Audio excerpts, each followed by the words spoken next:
नमस्कार, मुहामुही में आपका स्वागत है। इस कार्यक्रम में हर हफ्ते हम ऐसी किसी कद्दावर हस्ती से मुहामुही बात करते हैं जो हमारे देश और राज्य के लोगों की जिंदगी पर किसी न किसी रूप में असर डाल रहे होते हैं। आज हमारे साथ हैं बिहार बीजेपी के सबसे बड़े मोदी भक्त और नीतीश सरकार में बैठकर बीजेपी के सवालों पर बोलने के मामले में सबसे सशक्त गिरिराज सिंह। गिरिराज जी, मुहामुही में आपका स्वागत है। चलिए, आपका बहुत बहुत गिरिराज जी, नरेंद्र मोदी की हैट्रिक पर आपका दिल तो बल्लियों उछल रहा होगा। आप अपने उत्साह को किस तरह से प्रकट करेंगे? देखिए, नरेंद्र मोदी की जीत जी, गुजरात के चुनाव के परिणाम के लिए पूरा देश, पिछले विधानसभा का गुजरात का चुनाव हुआ जी, लेकिन मैं नहीं समझता हूं कि किसी राज्य में गुजरात के चुनाव को जानने की इतनी उतावला लोगों में थी।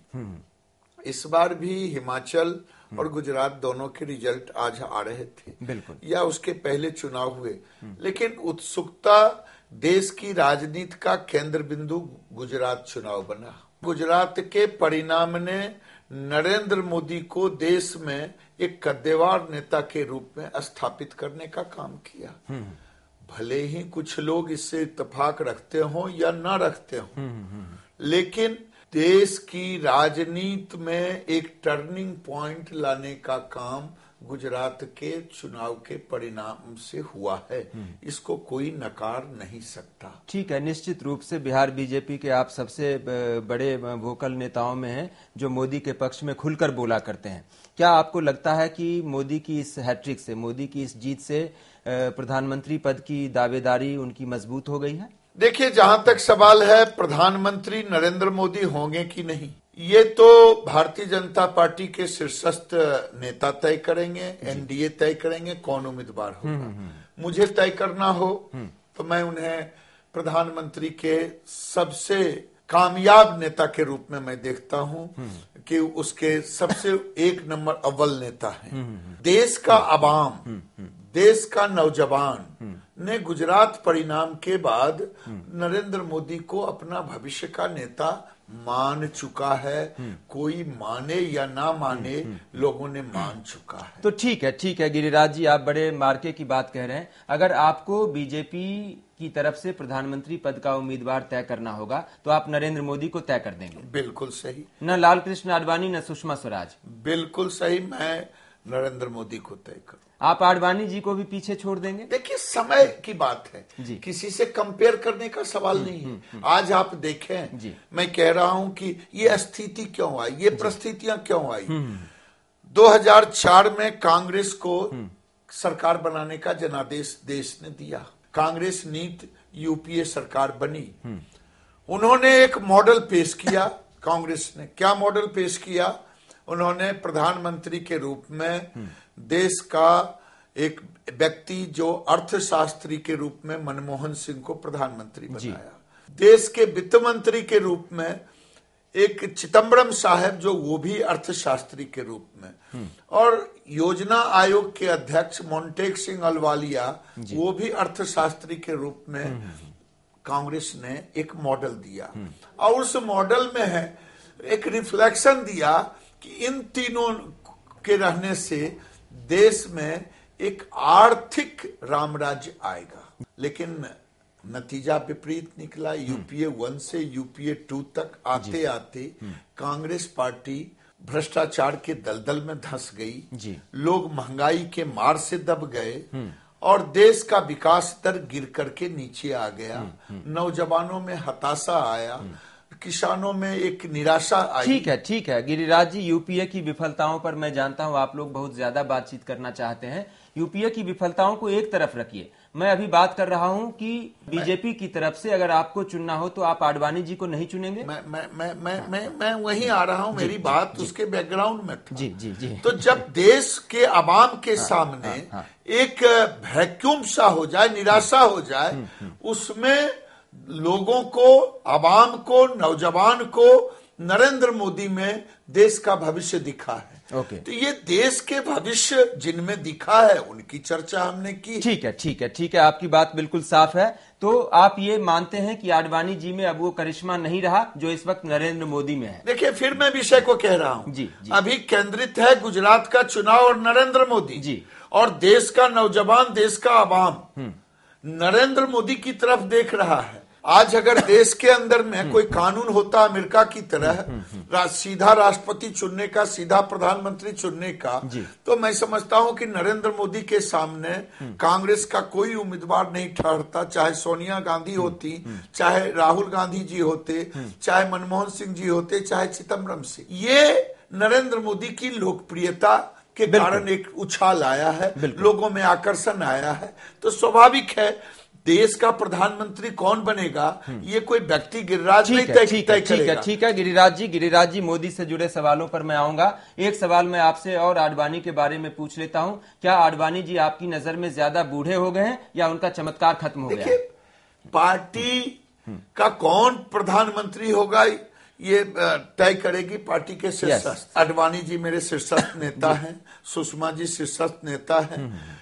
कौन होंगे ये पार्टी तय करेगी। ठीक है, लेकिन आपको तय करना होगा तो आप नरेंद्र मोदी को मुझे तय करना होगा ही नहीं, क्योंकि मैं उतने कद्देवार हूं ही नहीं। हाँ, मैंने अपनी मंशा बनाया कि आज देश का नौजवान, देश का आवाम नरेंद्र मोदी को अपना नेता के रूप में देख। ठीक है, बिल्कुल सही कह रहे हैं। देश का नौजवान नरेंद्र मोदी को नेता के तौर पर देख रहा है। लेकिन क्या बीजेपी की लंका में बहुत सारे 52 हाथ वाले नेता हैं, क्या वो नरेंद्र मोदी के लिए रास्ता साफ कर देंगे? नहीं, ये तो तय करेंगे देश के शीर्षस्थ नेता भारतीय जनता पार्टी का। वो गिरिराज सिंह उसका कद नहीं है कि वहां बैठ करके तय करेगा। जो हालात हैं उन हालात को मैंने आपके सामने रखने की कोशिश की। ठीक है। गुजरात में तो देखिए उन्होंने कमल की खेती खूब की नरेंद्र मोदी ने, लेकिन क्या आपको लगता है कि देश में भी उनके रास्ते में कमल बिछे हुए हैं या देश में उनके रास्ते में कांटे ज्यादा हैं? कांटा ज्यादा है, कमल ज्यादा है, ये तो तय करेगा समय कि कौन बनेगा प्रधानमंत्री, कौन होगा उम्मीदवार। लेकिन मैं बार बार कहता हूं कि जो विषय मीडिया में चलता है, फलाने नेता ने फलाने को उछाल दिया, फलाने नेता ने कहा ये कॉमनल है, ये देश के सर्व स्वीकार्य नहीं होंगे। कोई नेता किसी का नाम उछाल दे या उसके नाम को हटा दे, न उछालने से उछलेगा न हटाने से हटेगा। देश का आवाम ही जिसे प्रधानमंत्री चाहेगा वही प्रधानमंत्री होगा। और नरेंद्र मोदी ने जो दिखाया है, आपने करिश्मा कहा, मैं कह रहा हूं कि उन्होंने जो मेहनत के कारण वो एक लकीर, बड़ी लकीर खींचने का काम किया है। क्या आप ये नहीं मानते? आजादी के 6 दशक बीत गए, कांग्रेस ने शुरुआत की वंशवाद की राजनीति। कई राज्यों में लोगों ने क्षेत्रवाद की राजनीति शुरू की। कहीं वंशवाद की राजनीति, कहीं क्षेत्रवाद की राजनीति, कहीं धर्मवाद की राजनीति, कहीं संप्रदायवाद की राजनीति हुआ। लेकिन नरेंद्र मोदी ने एक समरस समाज का विकासवाद की बड़ी लकीर खींच करके देश के सामने एक मॉडल नहीं पेश किया। ठीक है। ये समरस समाज किस तरह का, जिस राज्य में जो है एक बड़ा दंगा होता है 10 साल पहले, ये समरस समाज किस तरह का? इतने बड़े चुनाव में जिस जीत पर आप लोग अपनी पीठ इतनी ज्यादा थपथपा रहे हैं, उसमें आपने एक अल्पसंख्यक कैंडिडेट को नहीं उतारा। इस तरह से समाज में समरसता आएगी? देखिए, कैंडिडेट उतारा नहीं उतारा ये विषय नहीं है। आज 32 विधानसभा हैं जहां अल्पसंख्यक बाहुल गुजरात में है, जिसमें 24 विधानसभा भारतीय जनता पार्टी के झोली में आया है। आपको पता होनी चाहिए कि पूरे देश के अल्पसंख्यकों का पर कैपिटा इनकम गुजरात के अल्पसंख्यकों का, मुसलमानों का सबसे अधिक है। सरकारी नौकरी में गुजरात के मुसलमानों की संख्या पूरे देश में सबसे अधिक है, जबकि वहां की आबादी मात्र 6 करोड़ है। अभी आरक्षी बल में सबसे अधिक आरक्षी गुजरात में है। रोजगार के अवसर गुजरात में है। क्या सर्व समाज के लिए उन्होंने एक बड़ी लकीर नहीं खींची है? चूंकि गुजरात जो है एक भारत का समृद्ध राज्य है, तो वो समृद्धि जो है अल्पसंख्यकों तक भी पहुंची होगी। लेकिन आपकी मंशा तो साफ दिख रही है ना, आपने एक भी मुस्लिम कैंडिडेट को टिकट नहीं दिया। मैं आपसे सहमत नहीं हूं कि ये कहना कि समृद्ध राज्य था। वही गुजरात है जिस गुजरात को कांग्रेस ने गरीबी के कोख में झोंक दिया। आज गुजरात समृद्ध हुआ है, लेकिन कांग्रेस ने तो उसे दलित बना के रख दिया था। आज नरेंद्र मोदी ने पर कैपिटा इनकम बढ़ाया। नरेंद्र मोदी ने गुजरात के विकास को चाइना के मॉडल पर ले जाने, चाइना के बराबरी में ले जाने का काम किया। आप समरसता की बात करते हैं, समरसता की बात करते हैं। नरेंद्र मोदी ने एक मुसलमान की टोपी पहनने से इनकार कर दिया। इस तरह से समाज में समरसता आएगी? अगर आप कहते हैं जी। कि आप अगर नमाज पढ़ लेंगे जाकर के किसी मस्जिद में, तब आप सेकुलर होंगे। कोई पंडित हो या कोई आदमी हो, कोई मुस्लिम को कहे कि पंडित जी पूजा कर लीजिए शंकर भगवान का, तब वो बेचारा एक सेकुलर होगा। उसका अपना एक मजहब है, अपने ढंग से करता है।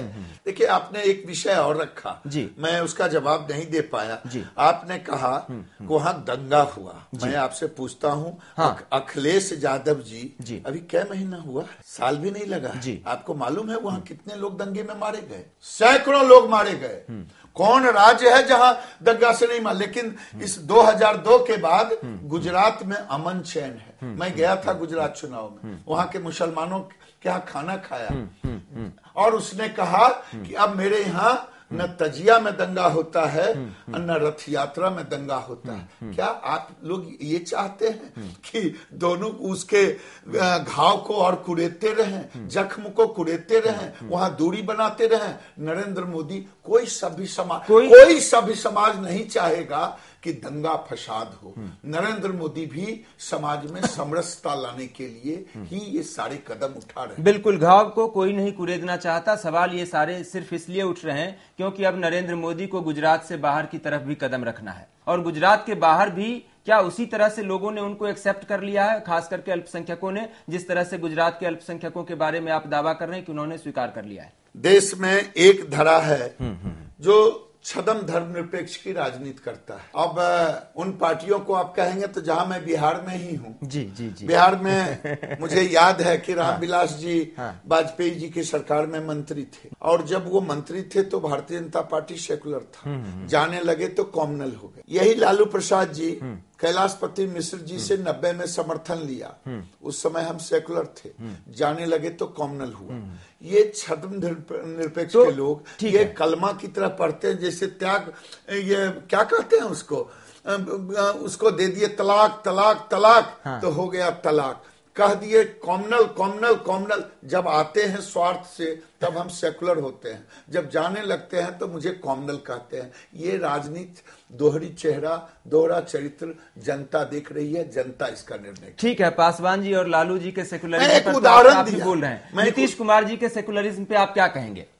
नीतीश कुमार जी के सेकुलरिज्म पर क्या कहेंगे? नीतीश कुमार जी के साथ तो हम सरकार में हैं। हाँ। और भारतीय जनता पार्टी को कौन कॉमनल कहेगा? क्या नीतीश कुमार जी छद्म सेकुलर हैं?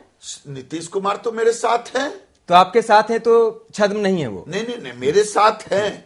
जो बातें होगी, मैंने कहा कि मुझे किसी के सर्टिफिकेट की जरूरत नहीं है कि कोई राजनीतिक दल का व्यक्ति सर्टिफिकेट देगा कि नरेंद्र मोदी सेकुलर है कि कॉमनल है। वो देश का आवाम सर्टिफिकेट देगा। कोई राजनीतिक दल सर्टिफिकेट देगा, उससे आपको फर्क नहीं पड़ेगा, लेकिन आपका एक सहयोगी सर्टिफिकेट नहीं दे रहा है, इससे तो आपको फर्क पड़ना चाहिए ना? हमें कोई फर्क नहीं पड़ता है। किसी राजनीतिक दल का, चाहे सहयोगी हो चाहे गैर सहयोगी हो, किसी राजनीतिक दल के सर्टिफिकेट की आवश्यकता नहीं है कि नरेंद्र मोदी सेकुलर है कि नरेंद्र मोदी कॉमनल है। ये गुजरात के अवाम ने तय किया, और आगे भविष्य में जरूरत पड़ा तो देश का ठीक है। तो आपको नीतीश कुमार का सर्टिफिकेट नहीं चाहिए? बिल्कुल नहीं, किसी का सर्टिफिकेट नहीं चाहिए, किसी राजनीतिक दल का सर्टिफिकेट नहीं चाहिए। लेकिन नीतीश कुमार चूंकि आपके साथ हैं और वो कह चुके हैं कि हमको धर्मनिरपेक्ष नेता चाहिए प्रधानमंत्री के तौर पर, नरेंद्र मोदी के नाम पर वो जाहिर सी बात है मुखालफत करेंगे, उस समय आप क्या करेंगे? मैंने कहा है कि भारतीय जनता पार्टी को किसी राजनीतिक दल का सर्टिफिकेट नहीं चाहिए। जब समय आएगा तो उसका जवाब भी दे देंगे। तो आपको इतना यकीन है कि अगर नरेंद्र मोदी प्रधानमंत्री पद के लिए आगे आते हैं, उनकी उम्मीदवारी का रास्ता प्रशस्त होता है, तो बीजेपी को इतना बहुमत मिलेगा कि आपको किसी नीतीश कुमार की जरूरत नहीं रह जाएगी? ये तो समय बताएगा। 2014 में अगर चुनाव होता है तो अभी काफी समय है। अगर बीच में कांग्रेस की अल्पमत सरकार गिर गई तब हम दोनों आदमी मिलेंगे तो इसका सीधा सीधा जवाब हम आपको दे देंगे। ठीक है, चलिए नीतीश कुमार पर बात नहीं करते, मैं आपके सुशील मोदी जी पर बात कर लेता हूं। आपके सुशील मोदी जी भी तो धर्मनिरपेक्षता और सेकुलरिज्म की जो है एक उलझी सी कहानी बयान करते हैं। बिल्कुल नहीं, ये आप लोगों की परिभाषा हो सकता है कि सुशील मोदी उलझी। सुशील मोदी जी भी सीधी सीधी बात करते हैं और भारतीय जनता पार्टी के वो नेता हैं, उन्होंने कभी नहीं कहा है। क्या आप इस बात से इनकार करेंगे कि उन्होंने सितंबर में एक अखबार को इंटरव्यू दिया था और इस इंटरव्यू में उन्होंने नरेंद्र मोदी के प्रधानमंत्री पद की उम्मीदवारी पर चुप्पी साध ली थी और नीतीश कुमार के लिए खुलकर कहा था कि वो पीएम मटेरियल हैं? ये आप लोगों का मसला है, ये मीडिया के लिए चाहिए खुराक। हमने पहले ही कहा कि पीएम का उम्मीदवार कौन होगा ये तय करेगी भारतीय जनता पार्टी के शीर्षस्थ नेतृत्व, और जिसको तय करेगी उसको भारतीय जनता पार्टी का गांव का कार्यकर्ता से लेकर के देश के उच्चस्थ पद पर बैठे लोग उसके समर्थन में उसको बनाने के लिए हम लोग एक कर देंगे, यानी छुट्टी एक लगाएंगे। दिल पे हाथ रखकर एक बात कह दीजिए, सुशील कुमार मोदी जी बीजेपी के ही नेता हैं या जेडीयू के नेता हैं? आप इतने बड़े पत्रकार हैं। मैंने कहा कि साहब देश का जो हमारा शीर्षस्थ नेतृत्व है वो तय करेगा कि कौन प्रधानमंत्री होंगे, और जिसका नाम तय होगा उसको गांव के कार्यकर्ता से लेकर के दिल्ली में बैठे शीर्षस्थ के लोग मानेंगे, और सुशील मोदी भी उसी कड़ी के बीच में आते हैं। तो सुशील मोदी भी मान लेंगे? बिल्कुल। एक और पहेली मेरे दिमाग में है जिसका मुझे जवाब नहीं मिल पाया है। बिहार बीजेपी में आप हैं या अश्विनी चौबे हैं, कौन है जो सबसे ज्यादा मोदी को चाहते हैं? जी, ये कोई पैरामीटर है? मोदी हमारे भारतीय जनता पार्टी के शीर्षस्थ नेताओं में से एक हैं, तो हम सभी चाहते हैं। लेकिन आप दोनों में थोड़ी होड़ सी लगी रहती है, अश्विनी चौबे में और गिरिराज ये सिंह में। आपके नजर में होगा, आपके पास कोई थर्मामीटर होगा तो आप ना आपके देखें, हम लोगों में कोई होड़ नहीं। ठीक है गिरिराज जी, आप अपने जवाब में भी साफ हैं, अपनी मंशा में भी साफ हैं। अभी आपसे इस दिलचस्प और गर्मा गर्म बातचीत का सिलसिला हम जारी रखेंगे, लेकिन अभी वक्त है एक छोटे से ब्रेक का। ब्रेक के बाद लौटेंगे तो गिरिराज जी से पूछेंगे कुछ और सीधे सवाल, पहने सवाल, नुकीले सवाल और वो चंद सवाल जिनके जवाब हम सिर्फ हाँ या नहीं में लिया करते हैं।